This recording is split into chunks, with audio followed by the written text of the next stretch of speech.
the more honest you can be with yourself and with the person that you're with the employer, it makes it easier to understand whether you're going to be set up for success or not. Being part of a small company, especially startup and scale up, where everything is moving super fast, super chaotic, it's basically like you're all on this desert island and you're trying to figure out how to get off of it.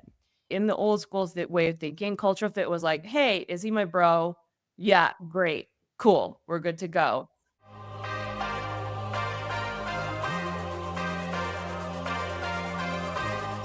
So, Emily, when it comes to hiring for data roles right now, what do you see as the biggest challenges in the market? So I think data has become quite a large field in the past, well, I would say 2 decades, give or take. I think one thing, of course, with the rise of AI is that you really need to have a really great idea of what your data strategy is before you go to hire. Think one thing that I really struggled with at the beginning was of my leadership career was that I thought, okay, I'm hiring a data scientist and data scientists can do it all. But that's really not the case, right? There's a lot of specialties. There are ones who are more academic leaning, more on the ML AI side, or for product, et cetera. So I think one of the biggest challenges is because there's such variability on the market that goes both ways, right? Employers are all looking for different things. Employees are also looking for different things. And so when you go to hire, you really need to nail down your culture and the identity of your data team that you want to be running before you go and hire. And then, of course, you need to calibrate all of that. And that includes seniority, leveling, compensation that goes along with that. The expectations need to be pretty crystal clear from both sides. You wanna make it attractive as possible to, draw the best talent that you need, but then you also need to have an eye for, seeking out, specific types of people and specific types of skill sets. I think that's a huge challenge. We just made a transition from data analytics to data science formally, and as part of this exercise, we've realized that we may be, we hold a different bar. I don't know whether it's higher or lower, but we hold a different bar to different companies. And so candidates are coming on saying, hey, I want a certain level of seniority. And we're thinking, well, the role is really this, which is this level of this seniority. And so that has been a real big challenge. And I think that goes across every data role, in the business or in a business. And yeah, just really kind of seeking out, the points that you really need to fulfill in a specific way rather than blanket kind of understand, wanting to hire for data roles in general. And so, having a very deliberate, conscious approach that's well thought out ahead of time. I tend to notice, I don't know if you've seen this as well, that maybe companies dive into hiring a bit too much. Like it's fine that once you're going, go as quickly as possible, but maybe it pays to have a bit more forethought and structure into the hiring process, into who you're looking for and why, how they're going to fit into the team, etc. And it sounds like you've taken a progressively more deliberate approach. No, for sure. I mean, it comes from a couple of mistakes that I've made in the past, right? At the beginning of my leadership career and coming from companies in which, I came from Uber, for example, and Coinbase. Coinbase was a little different, but for Uber, it was sort of just growing, right? It was just like at the time I joined, I think it was 2016, 17, and it was 13,000 people strong. And so the approach to hiring was really about we just need people and then you just kinda get them and, you have a lot of talent, of course, but there was not necessarily a role or a specific outcome that was attached to the hiring in and of itself. Whereas now, especially with the economy being what it is, of course, in crypto, which is what WebPay is in, it's a tough industry. Things move really fast. You have, down markets, which are very, kind of often the crypto winter is very long, as we say, and you really want to prepare yourself to make sure that you're creating resiliency within your team to weather all of those changes. And that cannot be done without exactly when you go to hire, really understand, do I need this person? What are they actually going to do? And is this person able to do those things? Otherwise, yeah, it can kind of get really messy on both sides, right? The experience for someone who's hired as, for example, a data engineer or a data scientist as a generalist And then it turns out that they're not used to the ways of working within your particular culture, or the things that they're working on are not really what they're interested in. And that can often be, kind of a misalignment and just doesn't, lead to a good outcome for either party, which is not great. Yeah. I feel like if I reflect on like the better and worse hiring processes I've seen, the better ones are the ones, yeah, that are more forethought, more considered, but also more transparent because they can then document that information because they've really thought it through and presented up front to the candidate. I remember seeing Get Your Guide, a travel business based in Berlin, and the way they did hiring was like a breath of fresh air for me because as a candidate at the application stage, you would get information on the share appreciation rights, including actual values.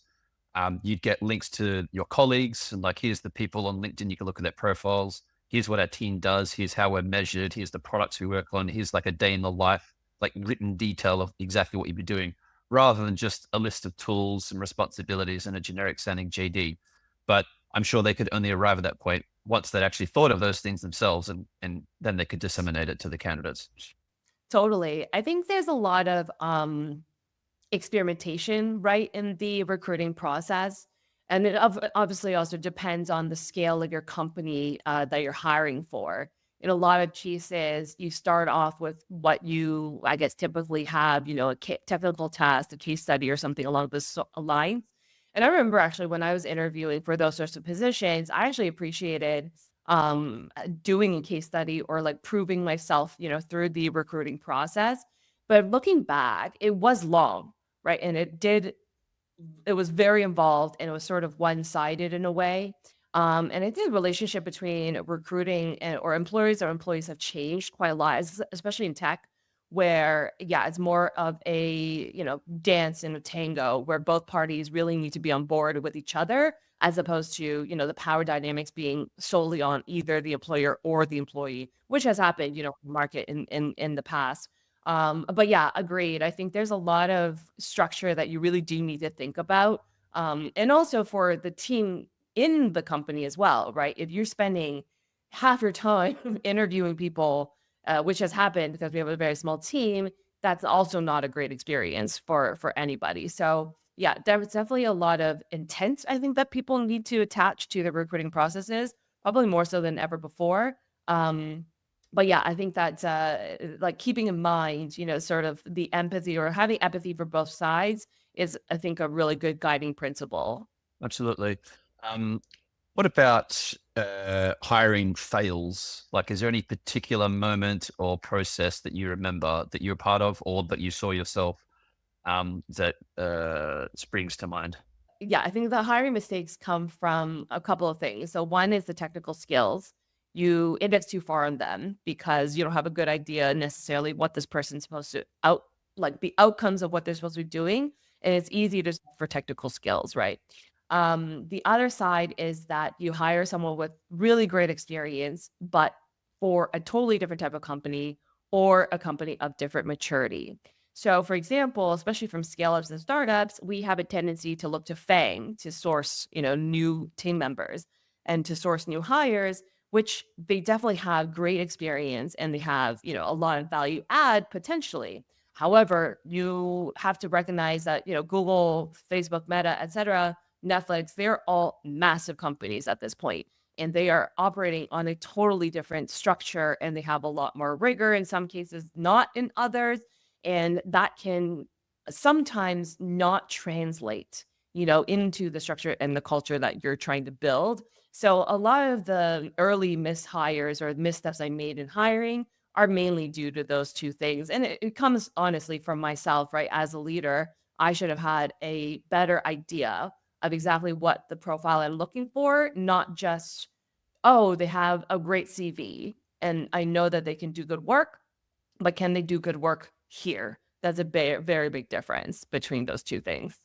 Yeah, I, I feel like that kind of problem could be solved with almost like ruthlessly honest interviews on both sides, where the candidate is like really telling you exactly what they need and what and how they operate. You're like, this is what we need and how we operate. Kind of like how dating could be improved. Maybe there's some analogy there.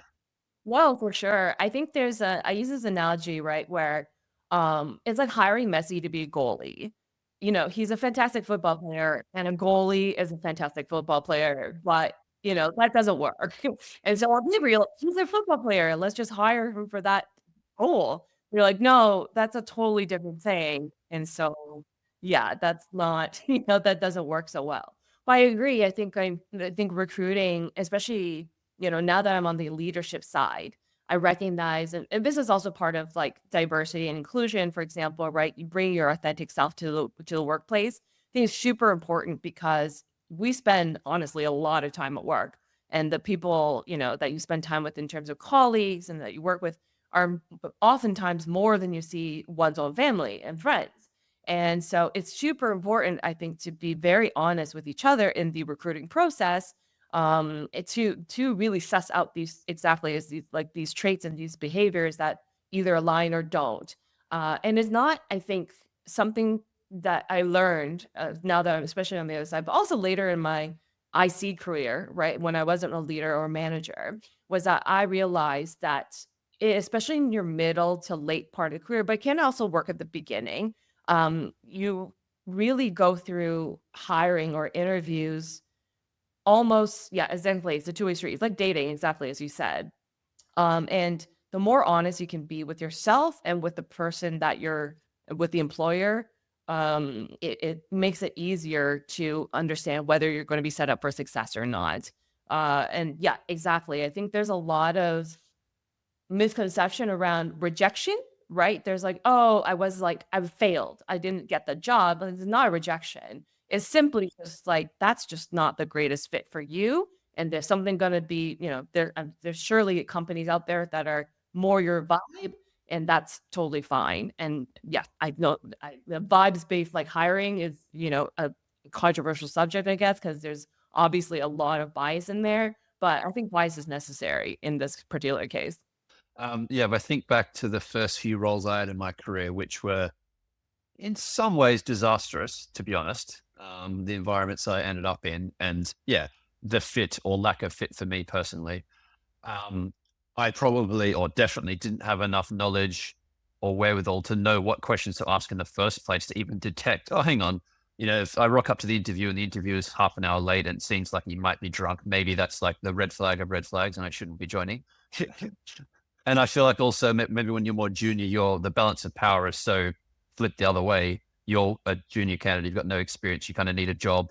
The company has 1,000 applicants, you're one in a pile of people they could choose. But then I guess once you get senior enough, your leverage increases a lot. Definitely. I think there's also the case, right, I think where, exactly, as a junior person, it is extremely hard.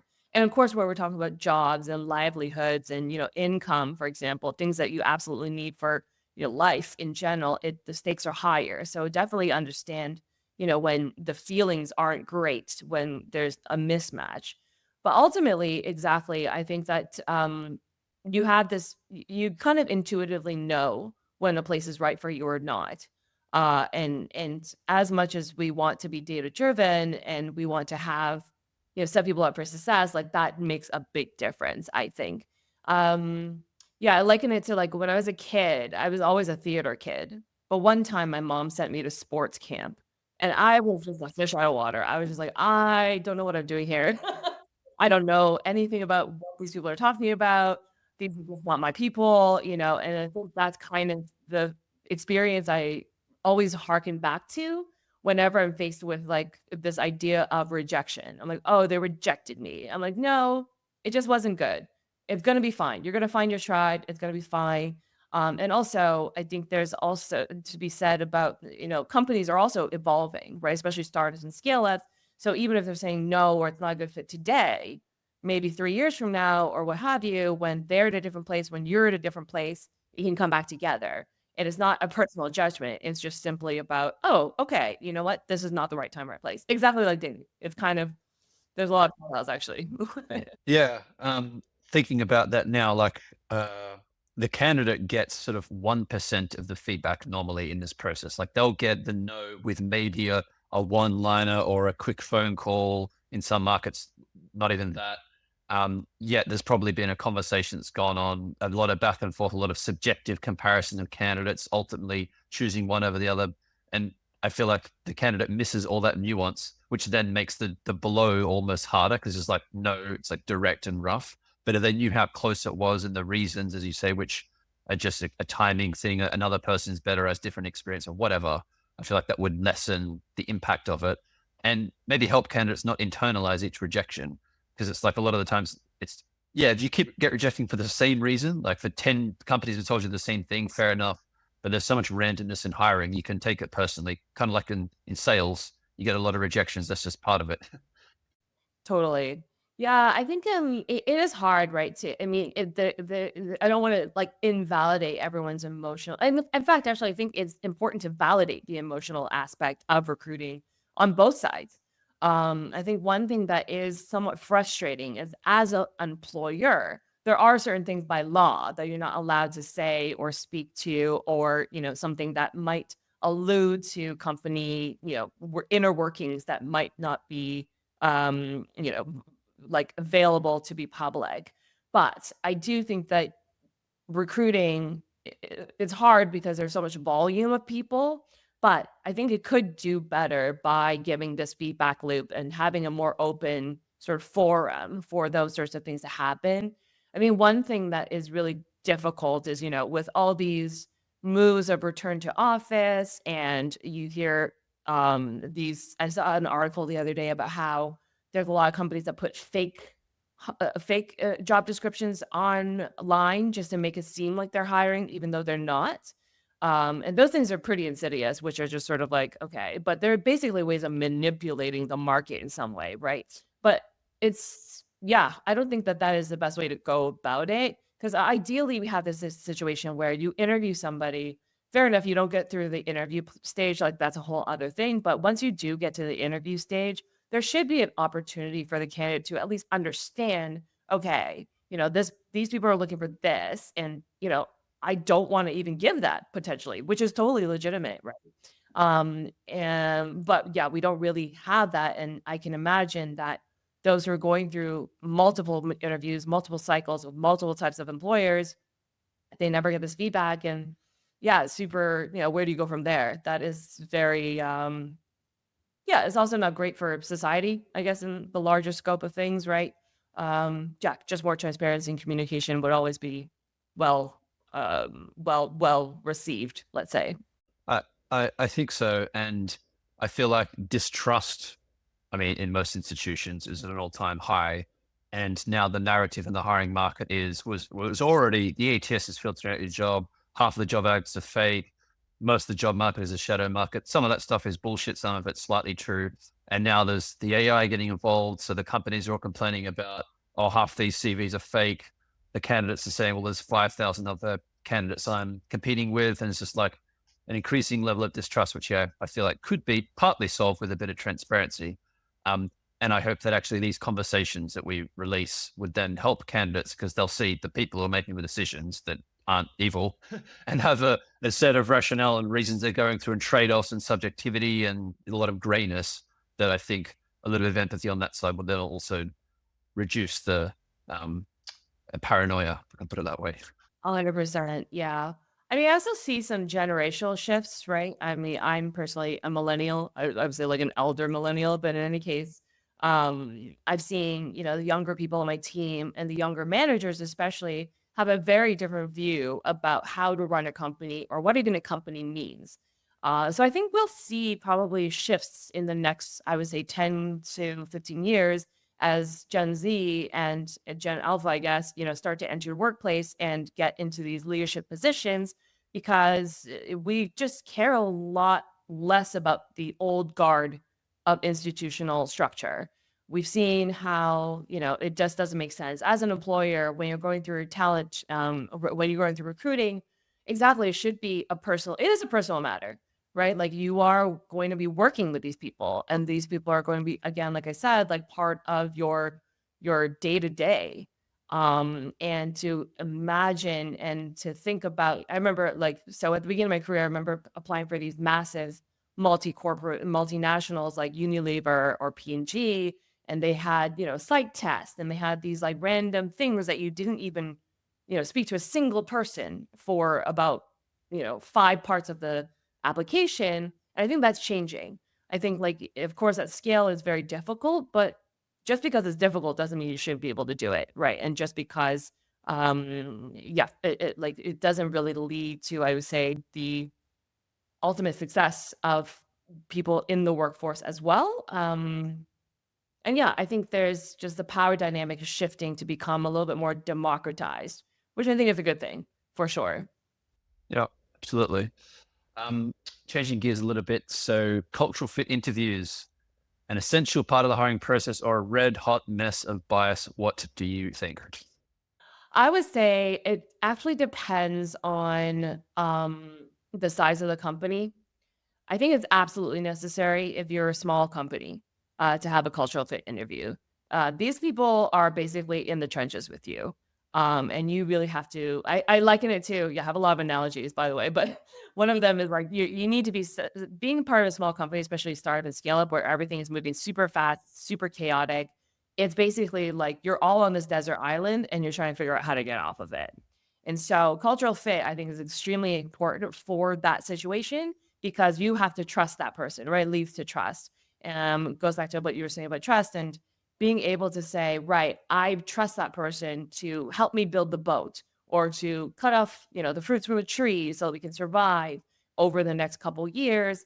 And I work side to side, shoulder to shoulder with them. So cultural fit becomes extremely important. I think in that case, bias almost is an advantage just because you have the instinct of being able to say, okay, yeah, I don't have to worry about anything that's going on with this person's area because I need to focus on this other stuff, again, to get us off the island. And I can trust, based on my subjectivity, that that person is going to do what they're not going to need to do. I think it gets a little bit more difficult at bigger companies where I think you do have to have a lot more structure in place to avoid serious bias. And I think that's also where diversity ends up being more advantageous because you do need, I would say, more of a consensual like perspective from multiple perspectives to achieve greater impact and greater good. Whereas, yeah, a small company, you sort of just putting out fires. You're like, okay, can this person put more fire? Do I trust them to put out the fire next to me? Cool, great, we can move on. But bigger company, yeah, that's more of a sense of okay, let's make sure we're filling up, the gaps that we might be having, but might be missing, and so I think that's where bias needs to be checked at the absolute least. Even then, though, I would say that there is still a necessity for a cultural fit interview because of what I just said about how someone might be accustomed to working in a certain culture, but once you put them in this new environment, they don't work in the same ways or they behave a totally different way. And so that's another reason why I think the cultural fit interview is actually a necessary part of the process, although it should look different depending on yeah, the kind of company that you're hiring for, the kind of team that you're hiring for. Do you feel like the concept of cultural fit and diversity are more oxymoronic? I always feel like they seem like they're on the opposite ends of the spectrum, the opposite goals, and how can you possibly have both? But I wonder if there's an aspect I've missed. I think that's the important part, I think, is that the culture part, I think, is extremely important. You have to have a very good, solid, concrete idea of what your culture is in order to do the cultural fit. Otherwise, indeed, it becomes a, old boys club, essentially. Because that's what we're talking about, basically, right? In the old schools, that way of thinking, cultural fit was like, hey, is he my bro? Yeah, great, cool, we're good to go. But I think in the new way of thinking and when we're talking about culture, I think this is also something that tech has done really well, for better for worse, right? Is that they have understood, okay, we do have a culture. And this is what those values are that are part of this culture. I think as long as you're pinning to the values, you can still hire for diversity as long as those values are present. And that makes a big difference, right? It's sort of like, okay, we value ownership, for example. Anybody can be an owner, but they're not demonstrating ownership, then, of course that's, that becomes a different kind of discussion. But I think it gets away from the old way of thinking, or like we'll say traditional employers who say we don't have a like who say we're very cultural fit, but I'm like, what is your culture? You are a bank. And there's no real, like what are the, you come 9 to 5, I guess, or 9 to 9, depending on what your role is, I guess. Maximize shareholder value. That's the culture. Exactly. Yeah, yeah. And so I think that is something that is super important in the cultural fit. So if you don't have a culture, nail that down first before you do a cultural fit. And I think that can be really helpful. And that of course, if you're getting values, you enable and empower actually a diverse group of people to say, right, can demonstrate those values, no matter who I am or where I come from or what my education was, for example. Whereas, yeah, exactly. The old school way of like idea of like, oh, just hiring nepotism, essentially some version of nepotism is really not, reflective of that for sure. Yeah, I reflect on how we've hired in the last 5 years. Our first attempts at hiring would fit into the kind of hiring fails category, but I won't go into the details, of course, or name anyone.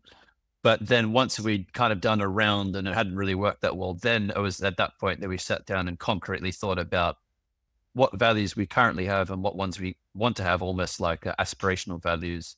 We got that down in a confluence document. We gave clear examples at that point of how an engineer, because we're mainly hiring engineers, how they could demonstrate this value, and like the opposites, like an anti example of not demonstrating that value.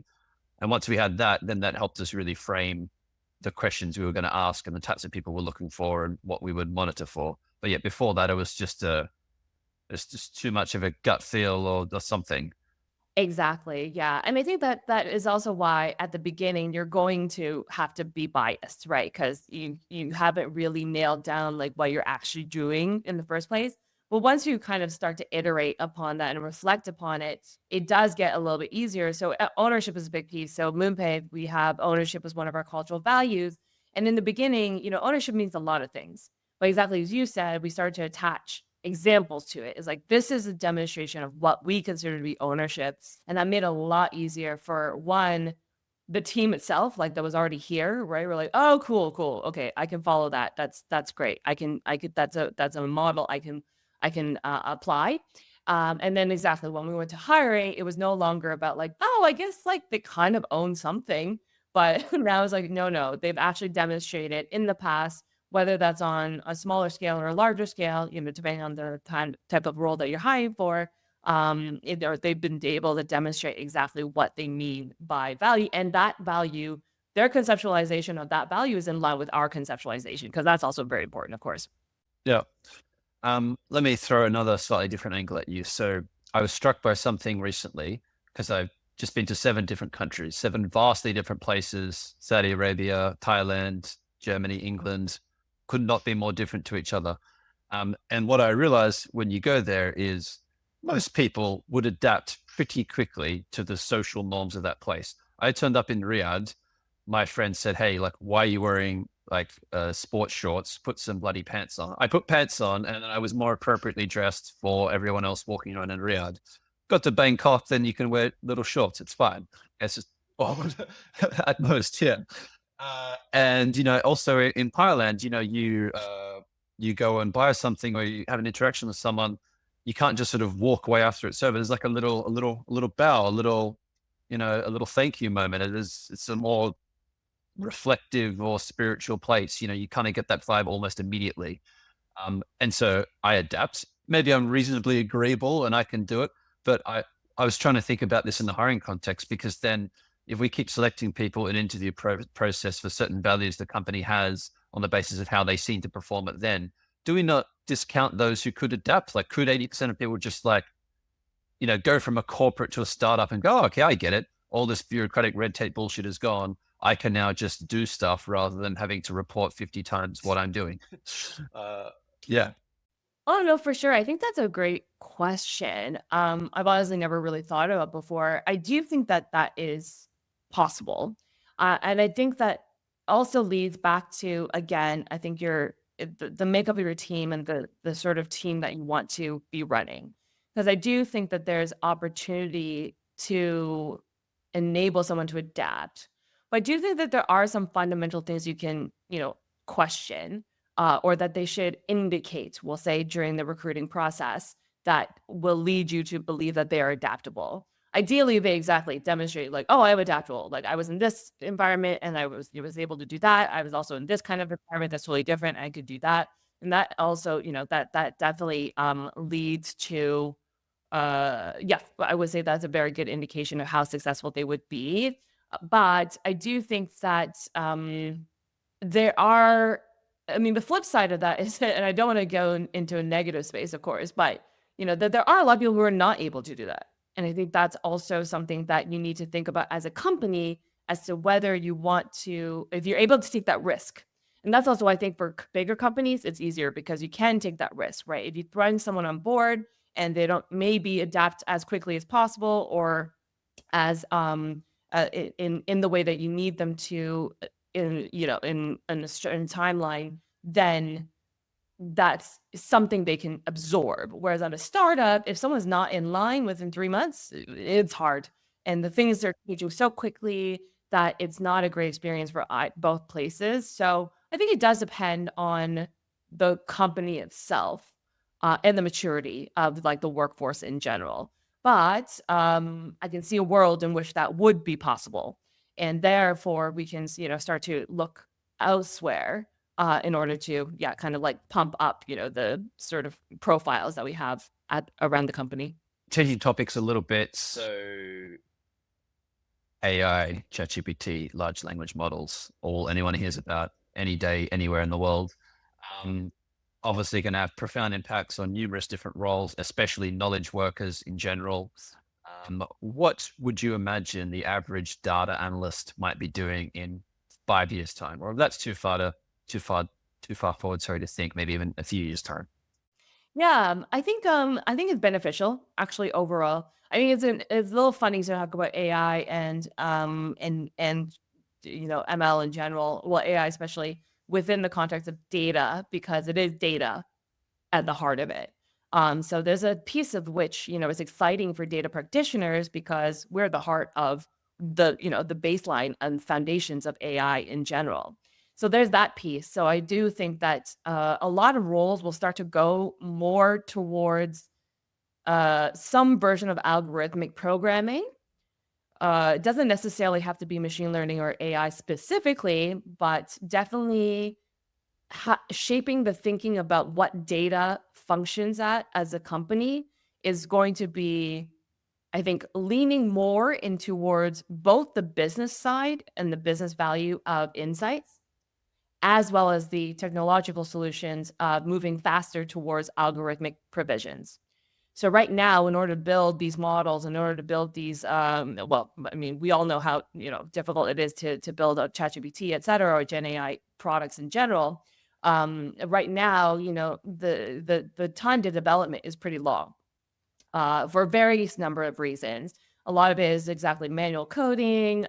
You have to create some innovations that haven't existed before. There's a lot of time that one needs to spend on also the strategy piece, of course, whether this is valuable or not. And then, of course, there's the analytics piece, right? Where exactly is this value added, whether it's to an organization or to society in general, whichever. That takes, yeah, like I said, a lot of time. So I think there's a couple of things that Gen AI is going to help with. It would just basically speed that up. I think what data, especially we're very conscious of, is that we're still there to QA, right? Coders, developers, et cetera. We can probably put something into, Copilot or something along those lines and say, great, I need a script that does this in this language and it needs to, output this. And it will do it for us, but we still need to go back also because we're very aware like hallucinations and so forth, especially right now, the technology being where it is. And so it cannot go, into the wild without that piece of QA, which a person definitely still has to do. But yeah, it takes a lot less time to QA than it does to actually write the script and to write the code in itself. So I think that's the immediate aspect. But yeah, I think at the end of the day, data is going to, I think, change into a more I think it's already starting actually. It's like bridging between the business and technology. And and that's also what makes being a data practitioner really hard, right? Because you're a PM, but you're also an analyst, but you're also a scientist, but you're also an engineer, but you're also, there's a million hats that one has to put on as a data practitioner. But I think AI will make that easier. And of course, we're also innovating towards AI being better than it is today as well. I can kind of imagine AI taking care of some of the entry level bullshit, data wrangling, whatever, and maybe lowering the barrier to entry for someone who's like in those almost like shadow analytics roles, like, oh, they're a financial accountant or they're a business analyst or something. And now maybe with the help of ChatGPT, suddenly like, oh, cool, I wrote a SQL query. I can now get access to the warehouse and start, doing a bit more self-service, deep dive analytics and those kinds of things. Can you imagine that happening? 100%, yes, and that also makes it easier for data teams, right? I think there's a debate ongoing always, I think, about data and its function within a large company or all companies rather. And all data teams, I think, I've been a part of and also have led and seen have go through the same evolution of like you start with being reporting dashboard monkeys, for lack of a better word, and it's fine because you're learning the ropes, you're learning the business, and you understand, how everything works. But it's not great. There's no analyst or scientist I know that loves that part of the job. They do it because it's a means towards a bigger end, which is providing insights, providing clarity, providing like actual value, impact, add to whatever the goal is. And so I think that the AI also helps with self-service analytics, right? Because as a data team, it's impossible, or I don't think it's quite right if you have like one analyst for every stakeholder in the business. Stakeholders should also be a lot better with their own analytics because analytics is a skill that is not is not reserved for data analysts. It's something that everybody should be using. Critical thinking, for example, right? I know we all go to college and university nowadays, mostly to with this idea that, oh, we'll get a job. But actually what we're supposed to be taught is critical thinking. And so I think that has been lost a little bit, but that's also what AI I think is going to be really helpful with is that it takes care of the technological piece that is a little bit harder, exactly as you said, for the barriers to entry and enables them to apply the data learnings regardless of what their skill set is in a wider format. And then yeah, that one alleviates data teams from having to do that themselves, also because there's sometimes a lack of context that you simply cannot have from years of experience, right? And then also, data practitioners will be left to, or not left to, but they'll be enabled, let's say, to build even bigger, more innovative, solutions that can cover, massive frameworks and so forth that have a lot more, just a lot more weight behind their solutioning. Do you think back to all the candidates who you've interviewed in the past? Is there something that typically separates the success cases from the fails? Like, are there common recurring patterns that you've seen over the years? Yeah, I think one of the main parts. So presuming they've passed the technical test, I guess that's a pretty low bar there for passing the technical test. But when it comes to especially the behavioral part or what we're talking about, cultural fit, etc., I think one of the main things I've seen people falter on, for lack of a better word, is on demonstrating, say, problem first thinking. And this is especially not only in data, but engineering as well, right? Because we're doing some really cool stuff, but it's very difficult or it's very it takes a lot of experience actually to understand I'm building this to solve a problem. I'm not just building this because it's cool and shiny and interesting, which is a risk, which is cool. Don't get me wrong. But especially when you're at a company, when you spend, let's just say like 3 sprints or 3 months working on this project, and then you're trying to fit a problem to it, it doesn't work. And I also have another pet peeve where I really do not like it when people just present to me a list of problems with no solutions. And so I think that those two need to come together. And in the interview process, we do try and make sure we enable candidates to answer and demonstrate, no matter how small it can be, like, oh, my manager said, I should do this, but I thought I was gonna ask a few more questions and understand the problem first, and therefore I came to this other conclusion that worked well because of XYZ. And yeah, I think that is mainly one of the things that people don't seem to understand, especially in technical roles, that the technological piece is really a means towards an end, like I said, if not the thing in and of itself. I don't care if you built something really cool in a vacuum, but if no one's using it, if no one can use it, if it doesn't do anything, then there's no point, really. And would people in interviews almost give themselves away in the way they describe what they've done in their experience, where almost implies their mindset is, as you said, to do something cool, or it's just I built something, as opposed to someone else who might present it and go, "Oh, this is really cool. We had 1,000 signups in the first day, and the feedback was X," and they would present some data as opposed to the coolness, maybe. That's exactly right. Yeah. So outcomes driven, mindset, I think is a really big thing, especially at a startup, right? But exactly, a lot of the time, especially even senior candidates, like people who are in academia, especially, I think they're unfortunately pretty guilty of this. But that makes sense because in academia, that is the thing. You are doing the research, right? Like that is the outcome that you're going for. But unfortunately, it doesn't really translate to the business. So yeah, a lot of the time, the language is mostly about I built, I did. This is the methodology that I applied. I'm like, that's fine and nice, but yeah, exactly. If you can't tie it to the results, or if there were no results, then that is a massive red flag. What about if you think of your experience on the other side of the table as a candidate going for different roles?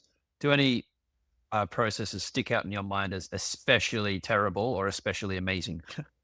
Yeah, I think it goes back to what I was saying earlier about how when I was beginning my career, I was excited. I was hungry. I really loved, this idea of doing a case study and doing this elaborate technical test. I remember for one of my interviews, I wrote basically like an essay, as to exactly what my thoughts were around the strategy and the data, etc. And at the time, I thought that was great. I was like, this is also a really great way for me to learn how to interview, which is actually a skill in and of itself, of course.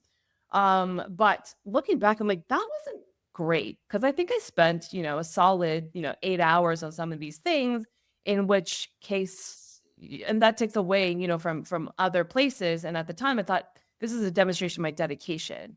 But now that I'm in a leadership role, and like, I don't want people to be breaking their backs over work. It shouldn't be the case. And so I think that at the time, I assessed those processes to be pretty good. And looking back, I'm like, they could have used some tweaking.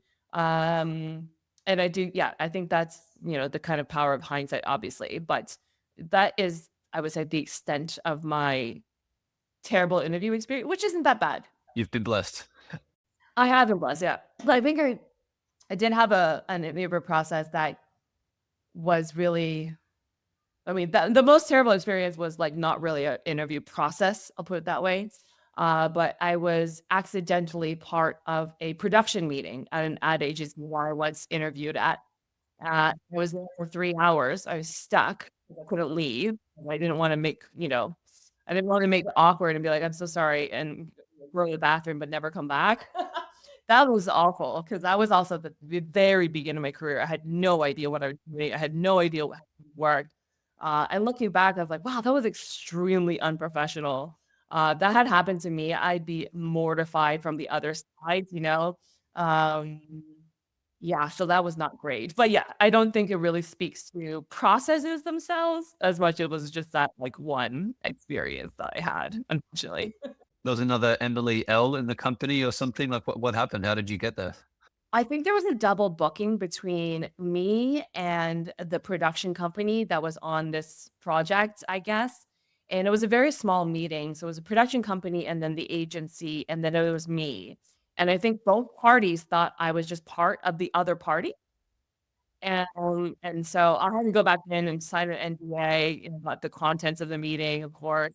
And that's fine because I didn't even, and I think they gave me they set like they gave me a bit of an olive branch, like, "Oh, come in for an interview, like, next week."